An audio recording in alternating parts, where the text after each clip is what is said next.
Testing. Can you hear it? Yeah. Okay, welcome everyone. We are at the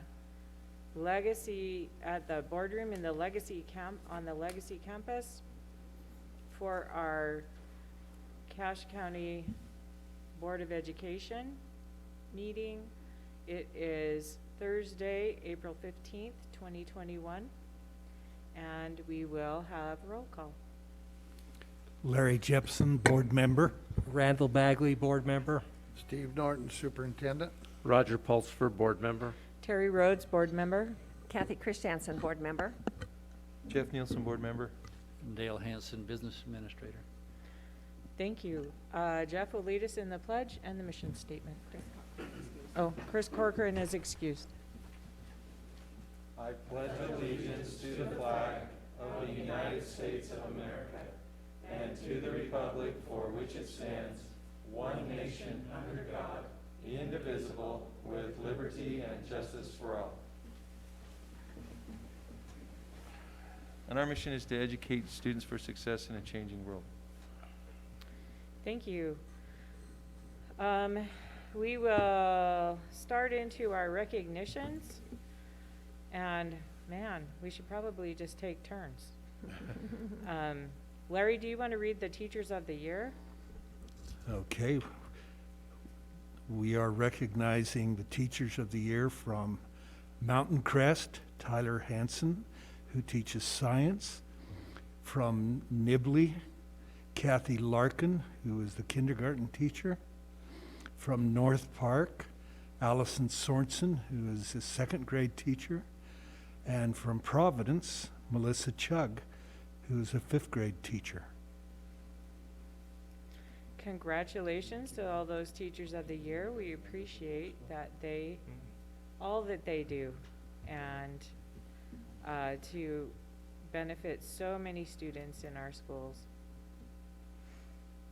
Randall, do you want to read the next one? Yes, we'd like to recognize and congratulate the Skyview High School 2021 4A State Girls Swimming Champions, and congratulate them on a job well done.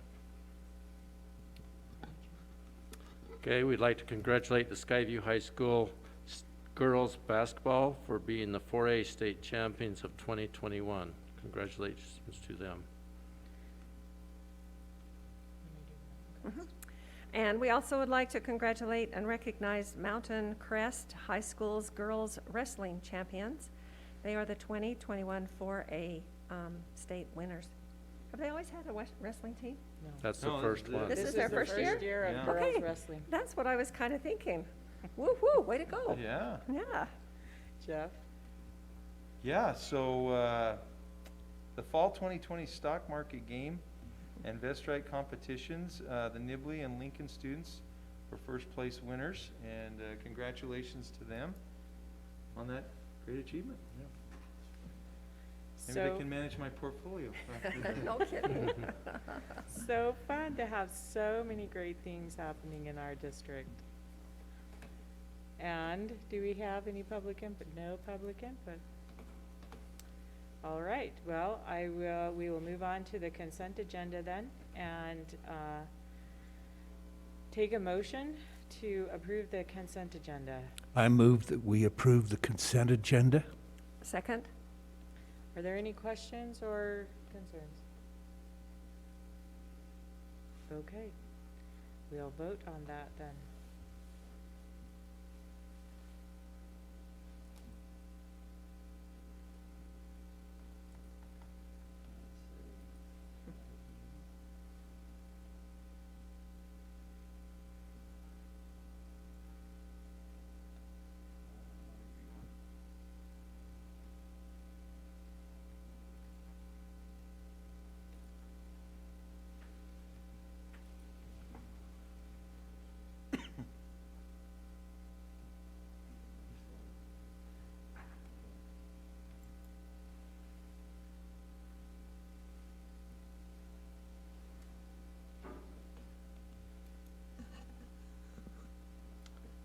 All the votes are in and unanimously in favor of the motion.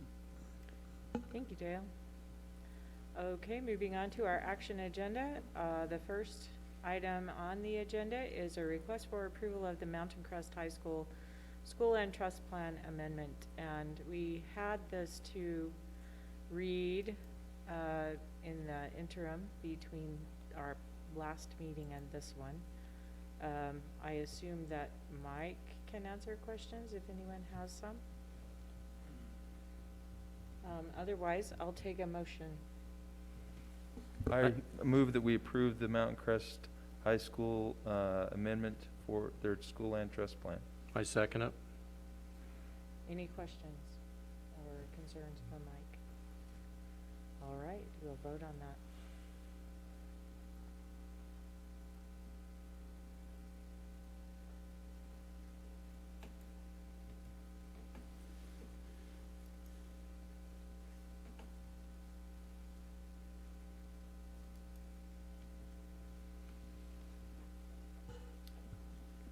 Okay, all the votes are in and unanimously in favor of the motion.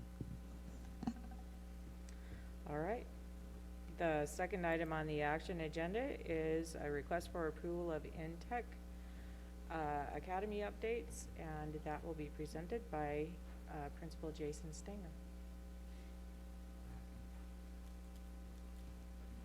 Probably gonna have to turn that on, Jason. Pull it up a little, talk close, please. All right. We have three updates that we're proposing. The first is a trust land plan amendment for the current year. And we have not needed to spend some money we had planned on spending in tuition at Utah State. And so we'd like to reallocate that money to buy textbooks. We expanded to 7th and 8th grade this year, so we have some need for textbooks and e-texts. And that's what we plan on doing. And I recommend that be approved by the board. All That's right. previously been approved by our board and our Parent Involvement Council. Excellent. Do you want us to approve those individually or If we could all do it as a group? individually, likely if we're audited, we'll need that. Okay, all right. Separate Well, I actions. will take a motion then for this trust land amendment, trust land plan amendment for InTech. I move that we approve the InTech updates on their amendment to redistribute the funds. Second. Any questions for Principal Stanger? All right. This is all set up as one item for me to set up a motion again, so So do you want us to do it verbal, to do it individual? that'd be the best. Okay, Track of it here. Thank you, I appreciate that. no problem. I don't think we have to do it individually. We can just do all in favor. Say aye. Aye. Aye. All opposed? Any opposed? None? So that one passes. All right, the second update is our trust line plan for next year. And it is similar to plans we've had in the past. It seems to be working, so we keep doing the same thing. But we are proposing to spend about $5,000 for salary and benefits for training, and an additional $3,000 for the training services and to get people there, and $16,000 in text and e-text again to expand our with our current student expansion and replace old texts, and then $20,000 to assist in our early college program to pay for the services from USU. And are there any questions about that we need to go through on this plan? How is that going, having 7th and 8th grade in? It's going as well as it can go during a COVID year. So there's of course a learning curve, but it's going well, and we hope, not only did we want an increase in numbers, but we're hoping that in the future we see that students are better prepared, especially in math, that they're not checking out in math and in science in the junior high years, and that they're better prepared in high school, and that really predicts success then in our early college program and in our STEM programs, in our CTE programs. Excellent, okay. Well, I will take a motion for the fiscal year 22 trust land plan for Intech Academy. I move that we approve the fiscal year 22 trust land plan. A second. All in favor? Aye. Aye. Any opposed? Okay. And the next one. All right, the Cash Board is our charter authorizer, and we have one amendment that we are proposing to our charter agreement, and that is in representation condition number 2, just adding that consistent with USBE rules related to learner-validated enrollment, Intech may leverage online or remote learning for individual terms, courses, days, or individual class periods.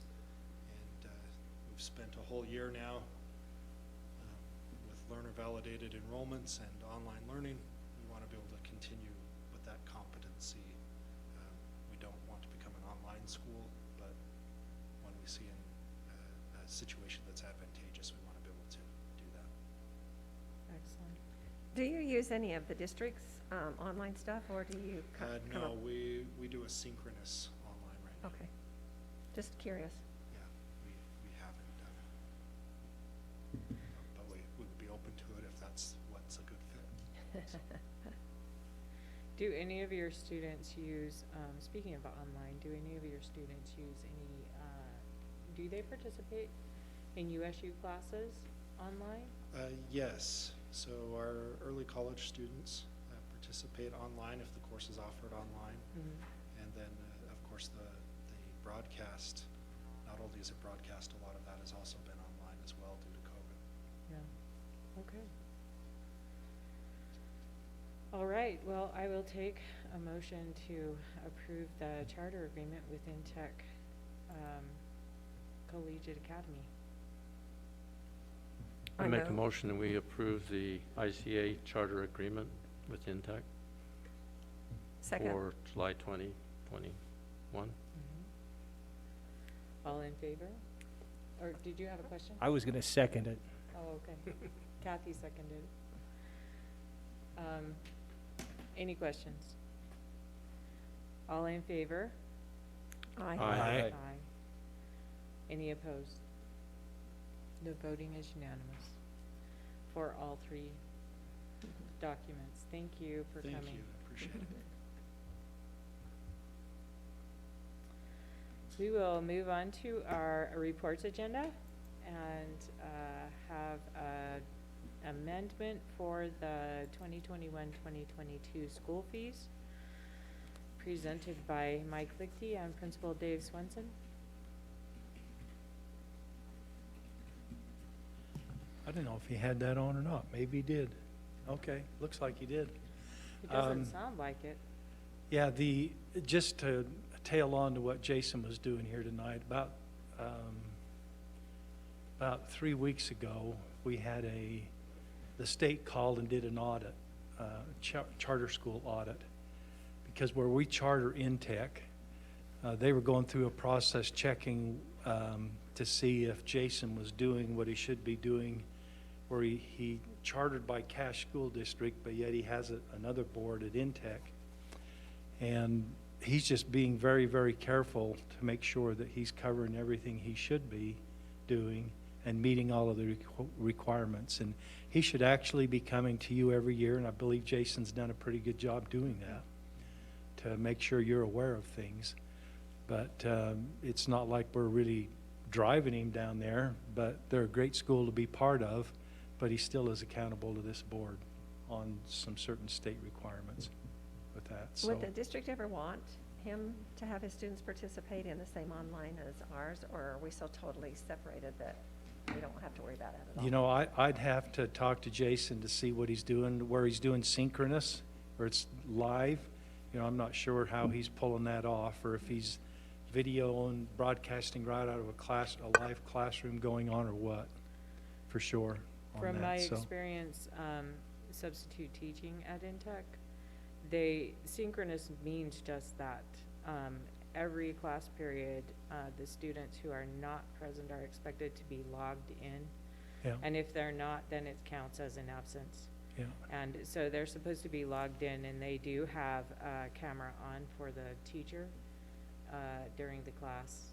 And anyway, so it is, they're teaching online and in class at the same time. yeah, yeah. So, you know, and they're a small enough school right now, you know, good for them if they can pull that off and make it work. And that doesn't mean that can't be something we look at on some other options. So anyway, back to school fees. You know, by state law, we were to have our 21-22 school fees approved before April, which we did. Okay? But since we did that, there's been a couple of changes with programs that we've had, and that's why I'm back here, is to do an amendment to the plan. And we still have to have at least a minimum of 2 public meetings, so this is just the first of it. But the two, if you go to page 2 on what I attached under section G, I'll do the one first with IHC. After we had already approved the fees, several of our schools work with IHC, and they do a conditioning class. And they've always had this $40 fee, but IHC came and says, we need to raise that fee to cover our costs with going on in the program. So the principal suggested on that one, the fee was $40, but to move that to $50 to cover their cost. And that's all they're trying to do, is cover the bill they get from IHC for that class. So that was unforeseen, even knowing. And IHC took note, knowing that if there needs to be a change, you know, we try to get this before our board before April. And so they would look at that if they needed to do something to pass. But this is the first time they've raised that for, how long you been doing it? 3 or 4 years? Conditioning, IHC? Yeah, and they've never changed anything until just right now on it. So that's one that we're asking. And the second one there is in red, the dance company, $400.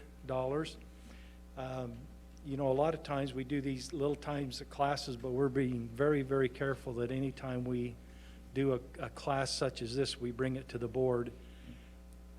This is really affecting one school at this time, and it's Dave. And I'm going to have Dave come up and explain it. The other schools aren't really interested in doing this one right now, but there is a need, and I'll let Dave explain it at Green Canyon. But we still need to have it on the fee schedule in order to allow Dave to run that class. So Dave, you want to come up and just give him a quick explanation of the So course? this is different than drill? Yep. Okay. Yep.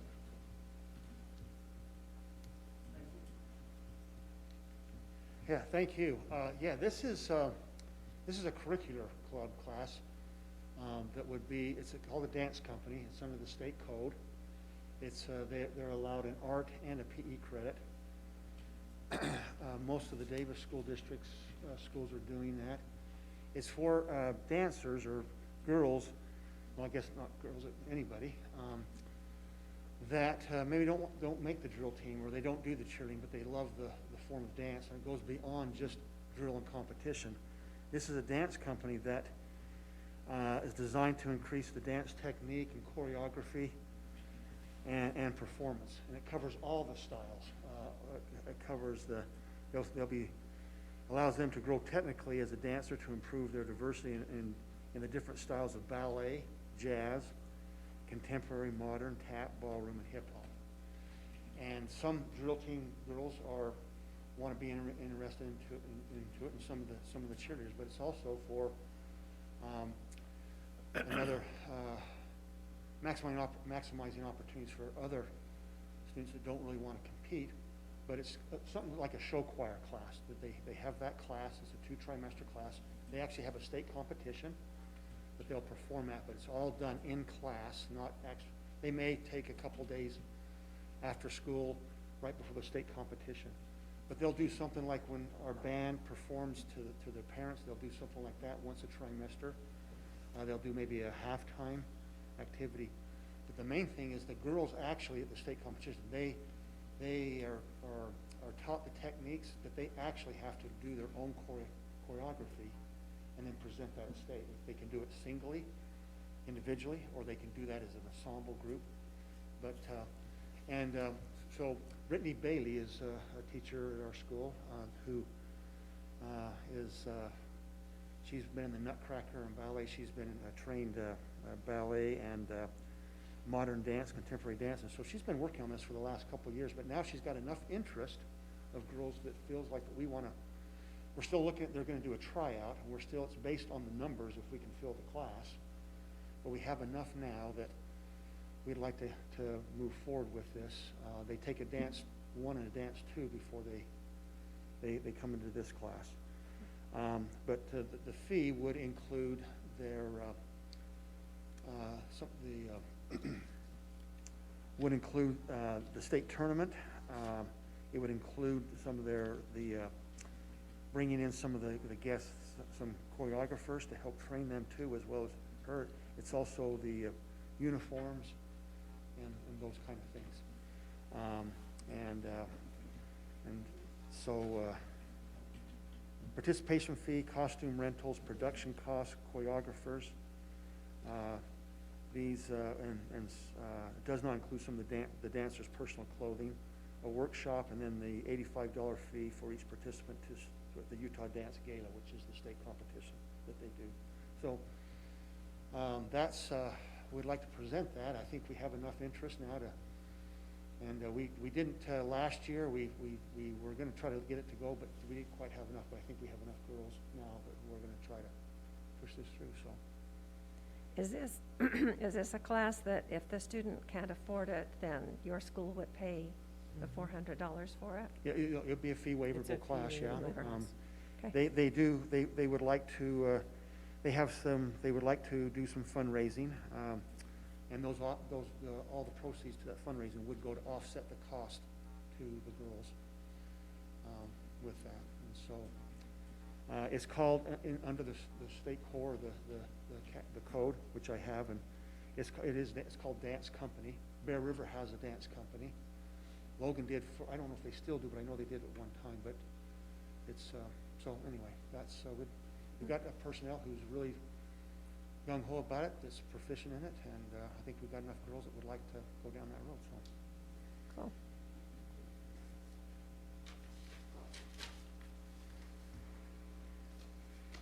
Any questions? No? Thanks, Dave. Well, And it may not. I mean, again, it depends on the numbers. right. We're going to start trying out in a couple of weeks. And, so. Schools on the Wasatch Front have been doing this for a long time, have been doing dance company for a long time. As our schools grow and we get more numbers and there's more opportunities for kids to participate and want to continue. Right. Some of these will also, some of them do dance already at these dance places, but a lot of them, she's got enough girls that will say, hey, I'd rather take this as a class. It'd be a second, third trimester class, and they compete in the spring. So, Great. Sounds good. Sounds fun. Mhm. We should go join. We should join. You do know that Terry and I are former Vestons. Oh, yeah. Yeah, so, Well- if you ever need our help, just, Well, absolutely. Well, choreography right here. That's what Right, we'd but be having besides you- that, I was in dance company at Bingham High School. oh, There you go. she's really advanced. You still have the red marks on your thighs? From slapping. From slapping. So if I ask you to stand up and do an arabesque, you could do that? Or Oh, plie? I could tell you how to do it. What's that? I could tell you how to do it. Yeah, there you go. Very good. I've been doing drill too much. I think. Very good, very good.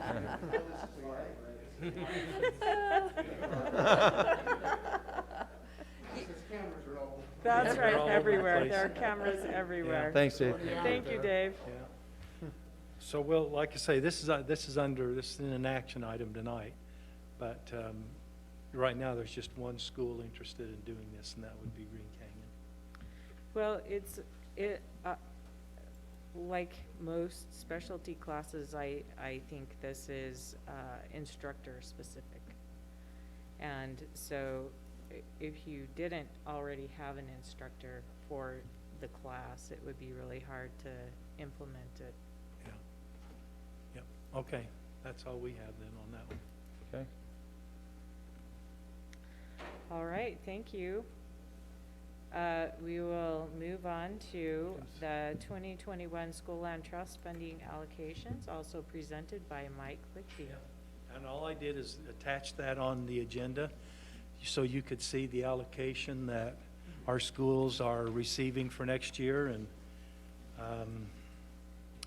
it grows every year. And the state finally has its site up to where schools can go in now and actually enter their 21-22 plan. Oh, that's a relief. And our goal is to get the 21-22 plans to the board the very first week of May, before your first meeting in May, because we have to have this approved for sure in May to have the funding flow. So even though they messed up their timeline on the system, we're still have to hit a target for approval from the board. Okay. So they're uploading things right now, but you can see that's quite a bit of money It for our is. Yeah. schools. And Do you have a total? you know, I knew somebody was going to ask, and I didn't put that in a spreadsheet to add all that up, but Dale could add it up quick in his head, and he Yeah. could tell you, If you had a 10 key. you know, $2,943,000. yeah, Is that really what it is? yeah. I'll That's get what I it, thought you'd been doing, just throwing out numbers all day. yeah. So when I looked at that, I knew somebody would ask me, well, what's the total on that? You know, let's take a guess, and then it'll be, you know, it'll be whoever wins will have something. I'm going to say it's like 2.3. Right. It's impressive, whatever. It It is. is impressive. It is a lot of money It's so to meet their so greatest great. academic needs. So anyway, the plans are coming. And one of the most amazing things to me is that Utah as a state is one of the few states left in the nation that hasn't gotten rid of their school trust lands. The state legislature still allows it to be used as it was intended, and that's pretty impressive Yeah. to me. Do you have the TSSA totals? I was asked that this morning at a school community I think council. Dale's waiting on the final budget number on that, aren't you, when you have your budget meetings coming up? Yeah, it's actually first of next week. Yeah, then we'll have them. And then Okay. we'll be rolling that out real quick to be bringing that to the board, Okay. so. When did you say? Next week? It'll be out? Monday and Tuesday. Yeah, Monday we'll and be Tuesday? at Okay. meetings Monday and Tuesday. Okay, Yeah. thanks. Okay. All right, thank you, Mike. So the next item, the third item on the report's agenda, it will be presented by Dale, which is Maloof CRA proposal.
It's on your, it should be on It's your. up.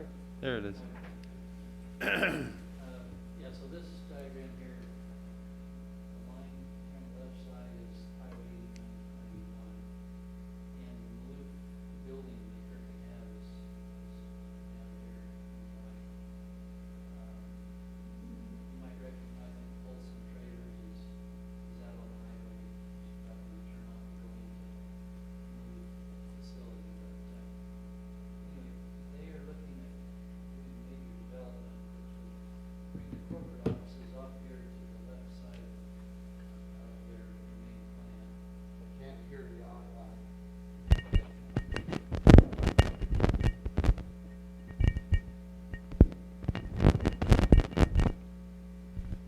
that any better? No? Not really, you might have to grab that big mic.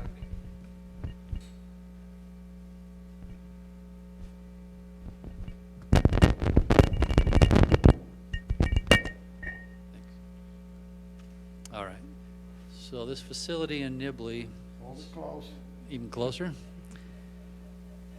is, again, it's the Maloof Corporation facility that they are trying to expand their corporate office there, and we're trying to encourage them to complete their expansion here rather than relocate that in Ohio. And so, like I mentioned, the property here, you can see this is the regular Maloof building in white. The major corporate office they want to construct is just to the left of that. But the plan also involves developing infrastructure for these other areas that are circled in blue as other business sites that would be made available by infrastructure that would be generated through this project. So the way it works is currently those properties for the Cache School District generate $134,000 of property taxes. And so that's a baseline. And entering into this, we wouldn't lose any of that funding that we're currently receiving. That would continue on every year. But with the improvements that would be made at the site, it would increase that tax generating value of the property, an additional $964,000 that would be generated in additional property taxes. So the total amount then would be $1,098,000 per year that would be generated in property taxes for all of those parcels. The plan that they have is that they would like to enter into an agreement where to fund these improvements, these entities that are listed would participate for a 15-year period, donating 75% of that increased property tax amount. Like I say, so they would continue to receive the original amount they were getting plus an additional 25% of the increase for that 15-year period. And then after 15 years, they would receive the entire amount of property taxes. As we looked at that, talking to them, we said 15 years is too long for the school district to participate in something like that. And there was an option thrown out, would we consider 12 years? And we said, well, there is some of this property that would be turned into businesses that would generate sales tax. So we made the option to the group that, how about if we considered either going in for 12 years and then we would receive the sales tax that was generated by these entities that start up businesses up there, or we'd consider maybe going in for 10 years and let Nibley City retain the increased sales tax they would receive, which I still think is better for us, where we said, well, or they preferred that we then just go for the 10 years Yeah, you gotta talk quiet, you gotta get closer. Oh, this would be for 10 years is what we're considering, where we would participate at a 75% level. So, yeah, what that would mean then is instead of receiving $134,000 per year in property taxes for that area, we would receive about $375,000 for 10 years. And then after 10 years, we would receive the full almost 1.1 million per year of property taxes. So this project is going through each one of these different entities to get their approval to participate.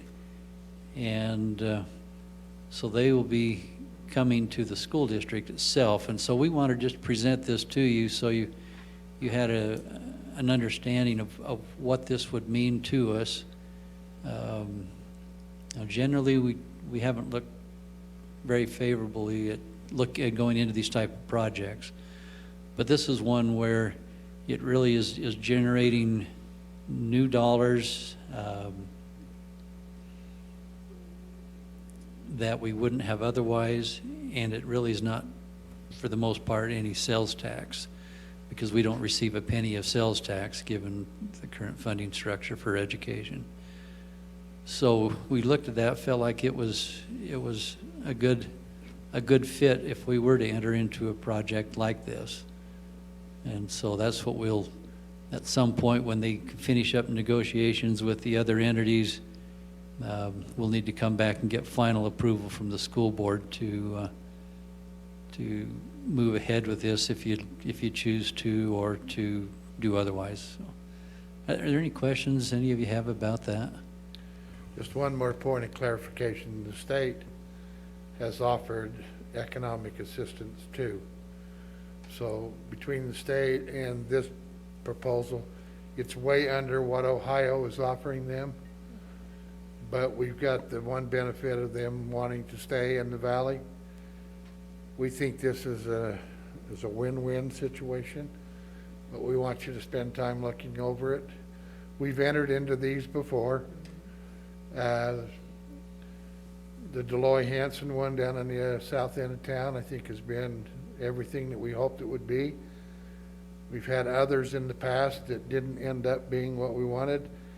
So we're really being very careful now with what we allow to be presented. And you'll notice that we just didn't go along with the 15 years.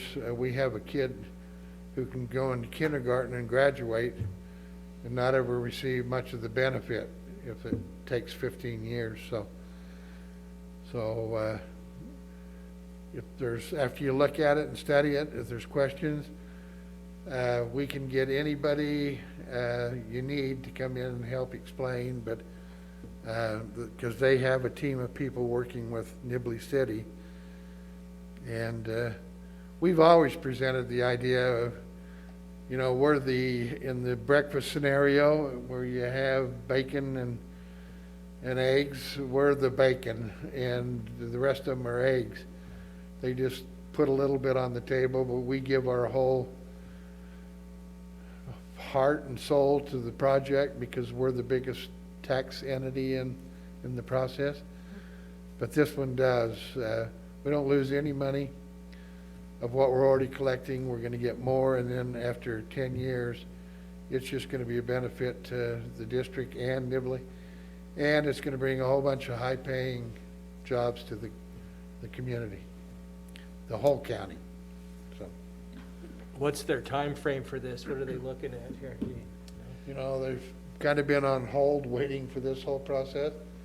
But I think as soon as they know that everybody's behind, I think they want to rapidly go ahead. Isn't that your understanding? Yeah, it did say in the proposal that construction would begin either in 2022 or 2023, just depending on how long it takes to get everything in place. The agreement says that in no case will the agency trigger the first year tax increment collection after January 1st, 2023. So it's within the next year or two, or not at all. We've had one with North Logan City that's never pulled, they've never pulled the trigger. And I doubt it'll ever happen, but, yeah. Is that the one done by the airport? Well, no, this is the one for the city center, Oh, okay. and yeah, I just don't think it's ever gonna go there. Well, Mayor Dustin in Nibley is very proactive about planning for Nibley, and so Yeah, he is. you would expect this to be a really good plan, put together plan. Yeah, he's thinking more than just Maloof, he's thinking of a whole commercial area out Right. there. He's very good at planning. Thank you, Dale.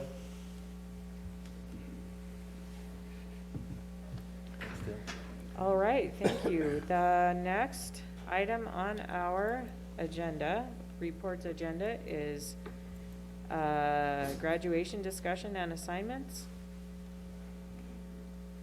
And Mike is presenting this one. All I did on this one, I had Carolyn attached today.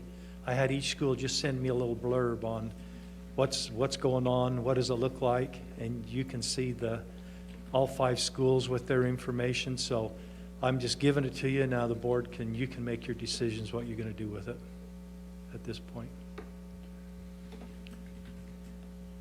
Okay, thanks, Mike. Yeah, because they've been kind of a moving target, but I think these are in place now for you, so you can decide All right, what you'll do. we'll make some assignments.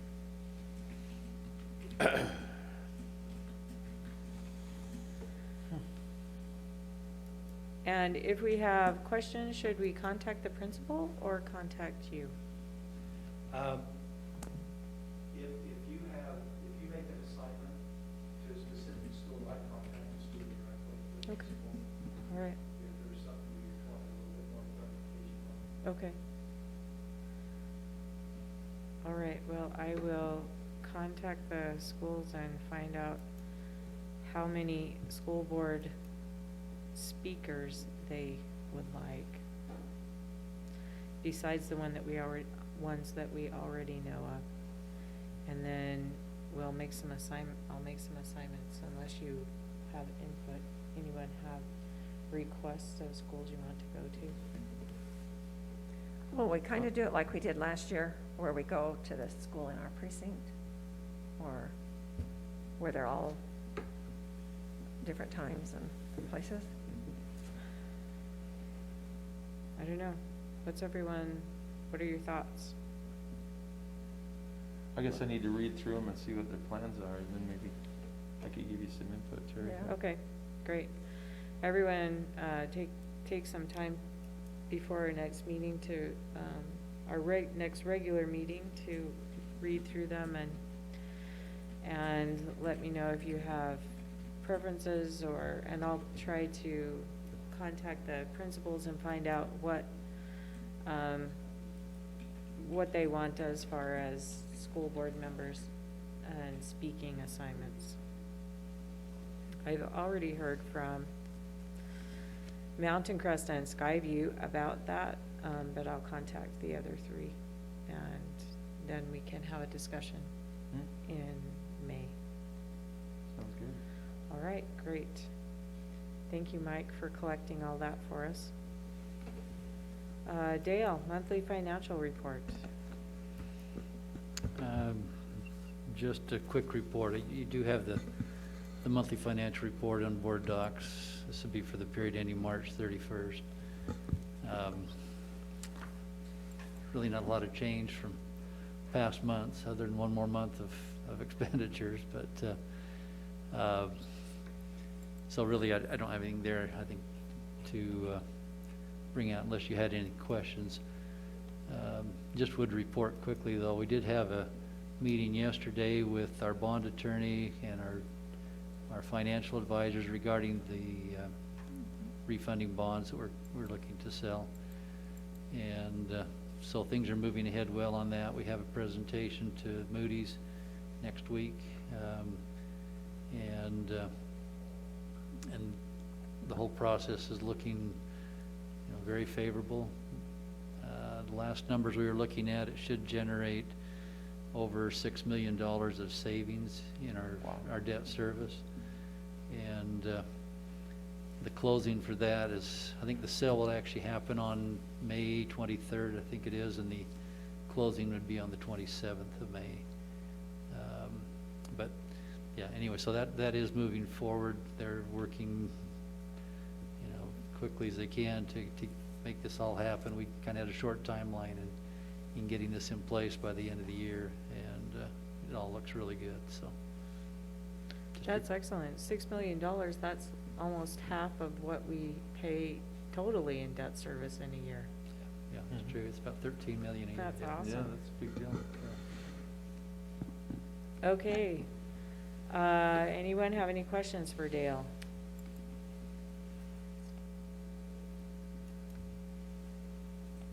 All right, moving on.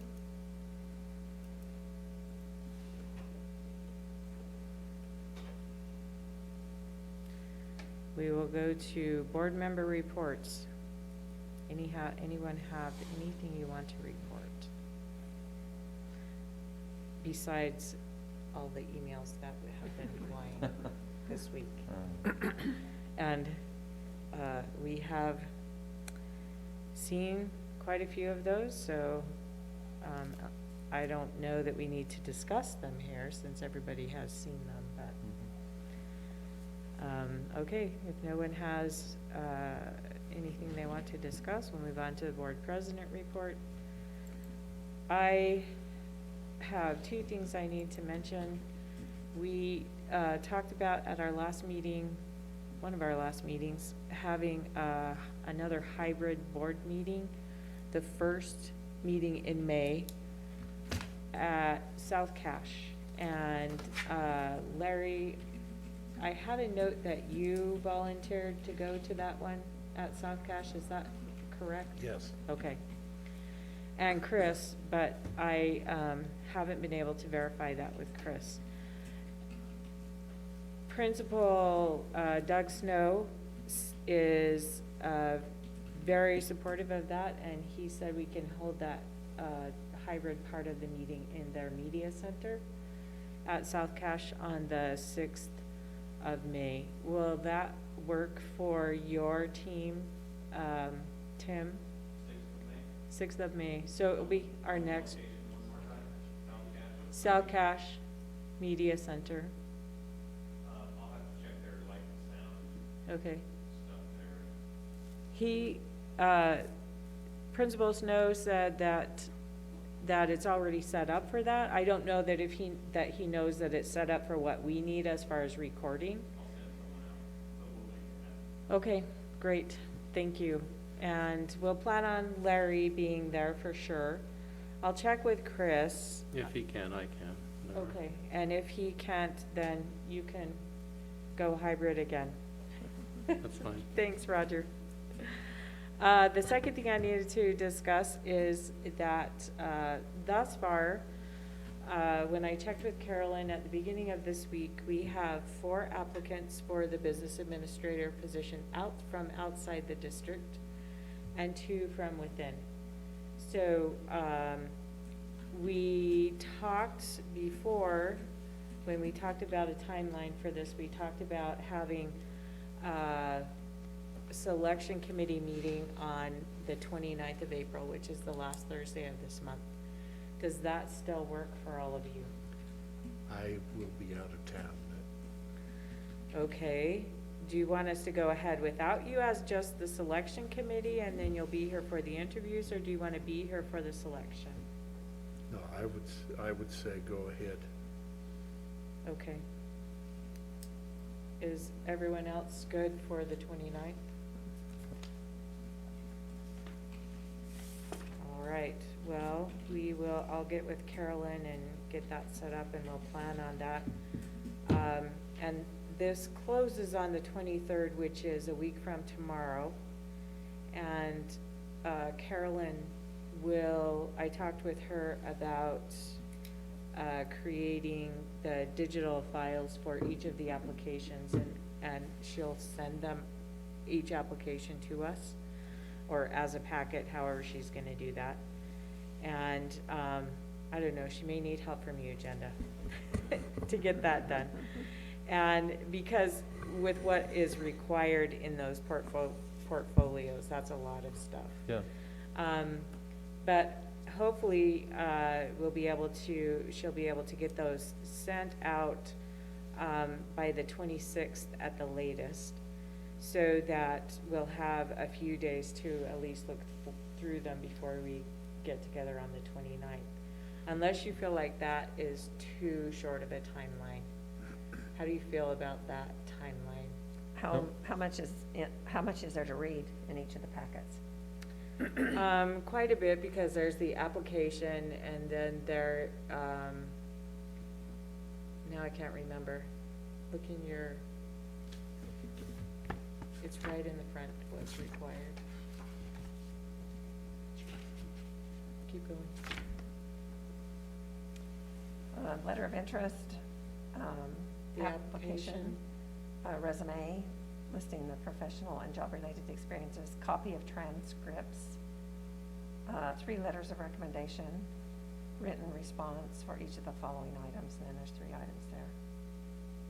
Okay. Their personal philosophy, their experience and approach for forecasting models. What does that mean, forecasting models? Forecasting models is what Dale does when he says, we expect this much growth. Oh, gotcha. And so this is what our budget should probably be, and this is how much we expect in revenues, and this is how much we expect for expense with that kind of growth. I thought it had to do with weather. Just kidding, just kidding. Okay, and then the last one is, what will be your responsibility as it relates to supporting and allocating resources to assist in the accomplishment of the district's mission, vision, and goals? So there's quite a bit to read. There is. So, so knowing that, how do you feel about the timeline?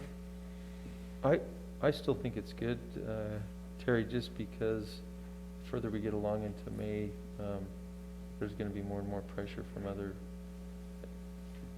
Right, things. right. And I would just assume, if you were all up to that, I'd rather do it sooner than You'd later. rather stay up late every night of that week and read stuff? Yeah. All right, anybody else have thoughts on that? Would we meet here or at the district office for that selection? Well, we could meet either place. It might be easier, like in the Bridger conference room around a table, and we can do recording there. So that, except that we don't have to do recording because it's personnel. Yeah, we don't. We just have to have a meeting and open the meeting as an open meeting and then go into closed session.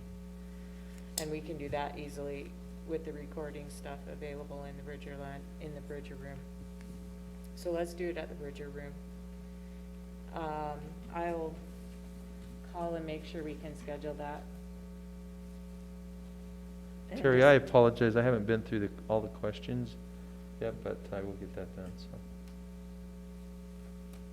Thanks for sending that. And do we meet at 5:30, regular time? Yes, Okay, unless anybody wants to do something different. sounds Does good that to me. work? Yeah. 5:30 is good. Yeah. Okay.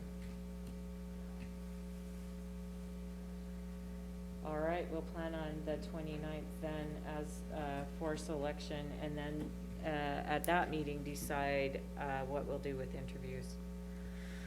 Can I go back Uh-huh. to our meeting at South Cache? Did you say that there were some parents from Ridgeline who want to be there and present? There were some parents who wanted to present at Ridgeline, and I will contact them to let them know that this opportunity is available again, and this time we'll make the parent input or hearing from the parents an actual agenda item instead of a public input Okay. section. Okay. So they wanted to that night that we were out there, but didn't? They didn't realize that they were supposed to speak during the public input part. They thought there was Brittany had told them there was an agenda item for them to speak. Shoot. And so, yeah, she sent me an email during the meeting, or towards the end of the meeting, and let us know that that didn't go well. So I contacted I asked her for those names of those people and contacted each of them and apologized for the mix-up in communication, and let them know that we would be having another hybrid meeting this year in the south end of the valley, so that they could come and speak if they'd like to. Do you need any help with that, or you? No, because I have all of their email stuff, so I'll just Okay. do it through email, but how many of them will travel to South Cache for that, I don't know. Okay. So, because from Nibley to Hiram is a long ways. Really? Okay. Or so I've heard Yeah. from a few parents. Okay. Well, unless any of you have any more comments about the hybrid meeting, BA selection meetings, then I'm done. Okay. Superintendent. Okay. 29 days left. Everybody, we're hoping, can just gut it out till the end, and we'll get through this year, and it's been a wonderful experience to see everybody pull together and get us through. And we appreciate the parental support, the student support, and certainly all of our education family who's made it possible for us to get to this point. Just for information, testing for dance to sway, Mountain Crest and Ridgeline, correct me if I'm wrong, Tim, but we tested, according to the schools, all the kids, and had 0 kids with any infections, so. That's awesome. Huh? One yesterday, 2 today, Where was the 2? Ridgeline? Ridgeline. They said they had, Skyview, I okay. think we did over 800 at Ridgeline without a single incident. I don't know the exact number of Skyview, but they'll love Yeah. Wow. So where are the 5 new cases from? They are just a case here and there in each of the high schools, one of the middle schools. Oh, so not associated with the testing to sway? Okay. Negotiations have started. Insurance, we know where we're at. We're gonna have a 12% increase. You couple that with what, a 3% increase last year, and divide that in half, it's not quite so bad, about a 7 or 8. Insurance is something we've grappled with for a long time, and we've made changes. We've gone self-insured, and we've gone with this new company. We're trying everything we can to keep those costs down, but they continue to rise on us. But I think we've made some really sound decisions in the past. This has been a little difficult week. I'd like to publicly thank the PIO office. They have done a marvelous job of communicating with the public and with the outlets and the media that have requested information from our school district. Things happen, and we've had a couple of events that have been difficult for some of our people to work through, but we appreciate just all the people who work with our kids on a day-to-day basis, and all of our parent support. And we appreciate all of our teaching staff, and we are trying to live up to our motto that one of the greatest virtues is to faithfully educate the children of others, and that's on our minds all the time. And we will work to make sure that all our kids have that type of experience in our schools. But 29 days will go fast, and the class of 2021 will be on their way. And it was just interesting. I've been out visiting classrooms and got into a classroom the other day and realized the little girl was of the first graduating class of Ridgeline High. First one to go all 4 years at Ridgeline High. And, no, not that. She was graduated from Ridgeline High, has now gone through college and is now teaching for us. So that's amazing that those kids are out there and going on with life, and that's what we do. We take them for 12 to 13 years and give them the best education we can, and then they go on and do wonderful things like become teachers. So, guess that's all I have. All right. Thank you for your steady leadership in that role, and all of you for being here. And thank you to the public, whoever is attending currently. We appreciate you listening in and watching. And we have arrived at the end of our agenda, so we will adjourn. Thank you for coming.